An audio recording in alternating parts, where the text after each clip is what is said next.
Sang ibu kini sering teriak minta tumbal pesugihan, diduga terlibat kanibalisme kondisi anak bungsu. Bocah perempuan berusia 6 tahun ini harus mengalami nasib yang malang. Bagaimana tidak, bocah asal Goa, Sulawesi Selatan tersebut diduga jadi korban orang tuanya yang melakukan ritual pesugihan. Sebelum menjadi korban, kakak sang bocah yang bernama AP tersebut yakni DS meninggal dunia gegara dilukai pelaku.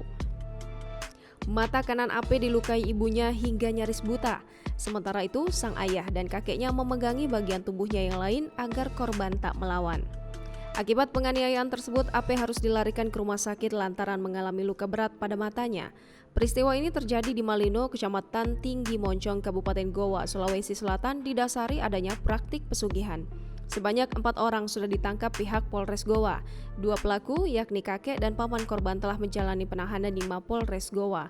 Sementara kedua orang tua korban masih menjalani observasi di Rumah Sakit Jiwa di Rumah Sakit Dadi Makassar untuk menjalani pemeriksaan mental.